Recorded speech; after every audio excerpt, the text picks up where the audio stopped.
Hey, friends, and welcome to the second episode of the Attributes of God series. And today we'll be looking at God's eternality or the eternity of God. Now, remember that this time isn't meant to be an exhaustive teaching of the attribute, that the purpose is a simple consideration of the attribute and then a reflection of why it matters to us. And that's the outline that I'll follow. First of all, what is the attribute? And then secondly, what does it mean for us today?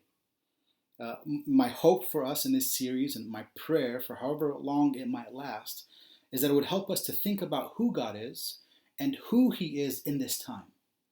Remember Tozer's quote from last week. It's the first line to his book, The Knowledge of the Holy. And he wrote, "What comes into our minds when we think about God is the most important thing about us." And so we want to know God well because what we believe directly affects how we live. And that's the purpose for this series and for this study. And so with that, let's look at our attribute for today, God's eternality. The eternity of God is related to what we considered last week, God's infinity. We looked at how God is not bound by anything, that God has no limits.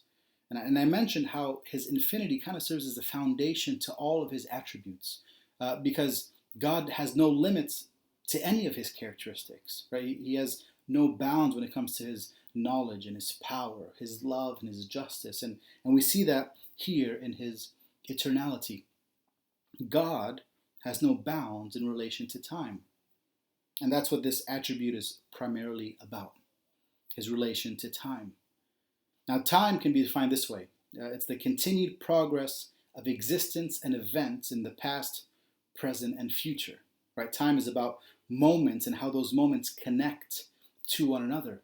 And that's why, or one of the reasons why this is a challenging attribute for us to consider, because our entire existence is bound by time. And so it's hard for us to imagine or to think, well, I guess I should say more than hard, it's impossible for us to fully consider it, but just even to get into the concept of an existence outside of time is challenging for us.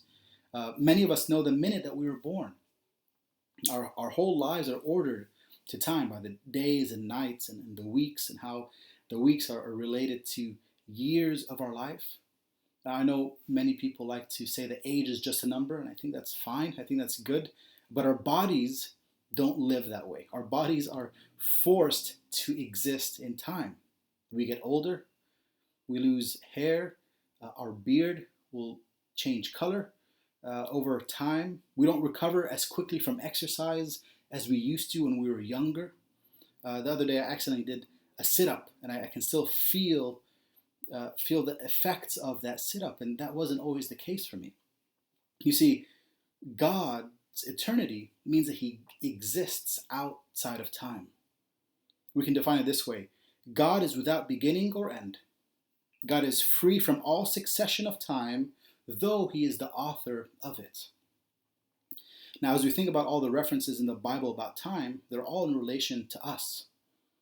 He remains outside of time, and yet he relates to us within the bounds of time that he created. Now, for God to be outside of time, and this is where my head starts to hurt, yours might be as well, it means that he sees all of existence at once. He sees it all as one. The beginning of a thing and the end of a thing are the same to God. I think it was C.S. Lewis who described it, or tried to describe it this way about God's eternity. He said to take a plain page of paper, blank, and just picture that each end extends forever, that there is no end to that paper. And the middle of the paper, just draw a straight horizontal line, small, and as you look at that line, that can represent time, that can represent life. It's created. God sees it all at once. He sees it all at the same time. It's just a moment in that forever and never-ending page. And we can see how that's described in the Bible, how God's eternity is described in the Bible. In Psalm 90, which is a psalm of Moses, he opens up his song with these words. "Lord, you have been our refuge in every generation. Before the mountains were born, Before you gave birth to the earth and the world, from eternity to eternity, you are God. We also see Moses' interaction in Exodus 3 as he interacted with God and asked him, who should I say you are? Who should I say sent me? And God's answer was Yahweh, right? He said, I am that I am. It tells us and reveals to us that God lives in an eternal now. He doesn't describe himself in the past or in the future, but God is. Now, I mentioned last week that some of God's attributes are communicable, meaning that he shares them with his creation, then others are incommunicable, right?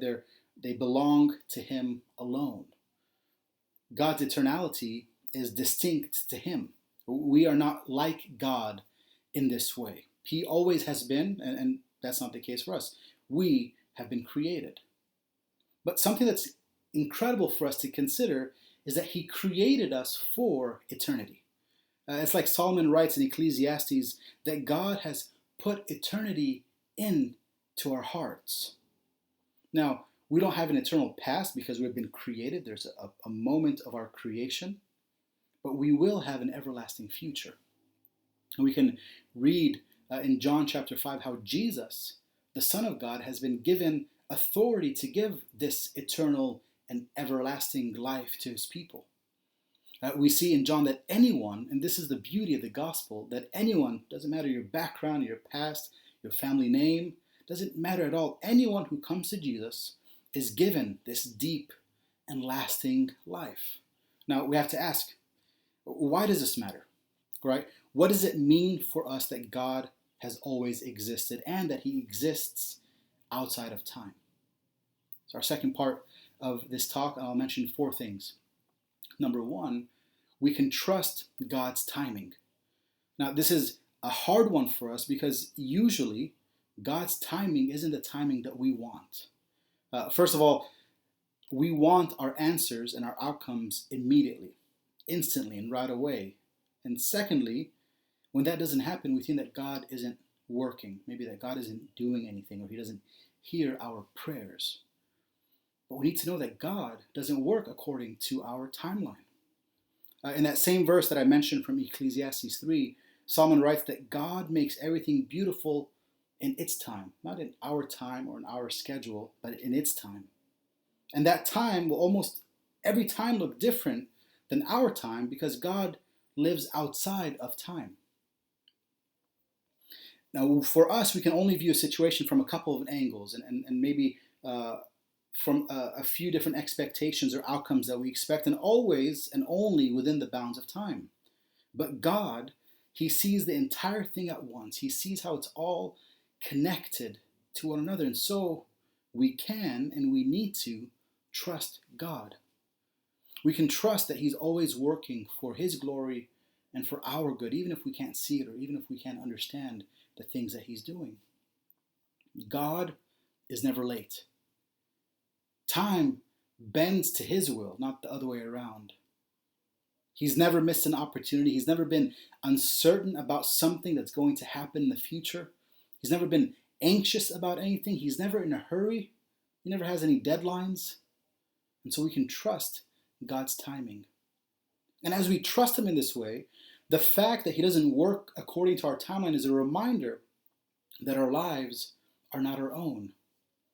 Our lives and our time and our schedules are not our own, for we have been purchased at a price. And so in this time where we don't have much control over our lives or over our schedules, over our plans, let's remember that God is always working. And so let's continue to pray and continue to trust him as he works. Number 2, why this matters for us is that we can find rest in God. I'll get to this more whenever we get to the attribute of God, which is God's immutability, which means that the fact that God never changes. So I'll consider this more then, but because God is eternal, we can always go to him. He will always be there. Tozer says, since God is eternal, he can be and continue forever to be the one safe home for his time-driven children. The fact that God is eternal offers us a stability that we can never fully have or experience within the bounds of time, because time is fluid. Eternity is secure. He goes on to say that everything within us cries for permanence. Don't you agree with those words?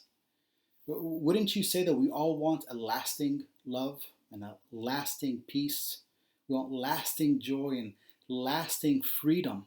And yet, the entire world around us, and we see it very clearly now, reminds us of death. It reminds us of our limits. It reminds us of our boundaries and our weaknesses and our needs. And so we can find true rest in our eternal God who exists and is not affected by time the way that we are. Number 3, we've been created for eternity. Now, because God has put eternity into our hearts, there's a part of us that longs for this timelessness. When we think of true satisfaction, we can only find that in eternal things. Now, some of you might have heard me say this before, but the reason that there's so much restlessness in our lives is because many of us are seeking temporary pleasures, even though we've been created for eternal joys. It's easy for us to get caught up in the busyness of life and never to stop and consider eternity. Most of us never have the time to do that. And yet now many of us have that time, don't we? Time, in a way, has stopped for the entire world. And I think of all the millions of things that God is doing at this very moment, one of those things that He's giving you the time to look to Him, to seek after Him. You see, we've been created for eternity, and yet we live within the bounds of time, which reminds us that time is a precious thing. And so that brings us to the 4th point. We need to redeem the time. We need to use this time that God has given us well. Some of you might have more time than you've ever had before, and for others, this just might be a few extra moments. And so let me ask you, how are you using that time? Paul tells us in Ephesians chapter 5 to pay careful attention to the way that we live, that we should and need to make the most of the time because the days are evil. And in Psalm 90, after he reflects on the eternity of God, Moses asks God that He would teach him to number his days.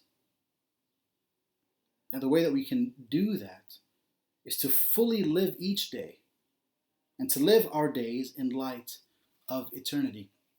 I really, really like the way that Jen Wilkins says in her book, and let me quote her. She writes, "Redeeming time requires being fully present in the present. We can squander today by feeding 2 different sins, laziness or busyness."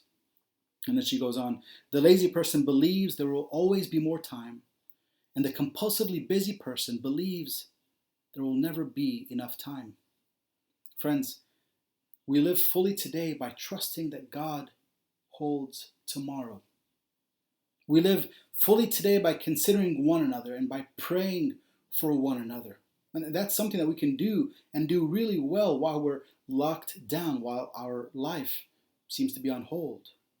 And that's something that will be worth your time because people are created for eternity. Friends, listen to this. Your efforts are spent well when they're spent on God and others. And my prayer is for you and for me that we wouldn't look back at this time of quarantine, whether it's weeks or months, and just think about all the TV shows that we caught up on or we rewatched. I'm not saying that's bad. I'm not saying that you shouldn't enjoy those things that God gives us. But don't let that be all that you do with this time. This can be a time where you would shift the entire direction of your life.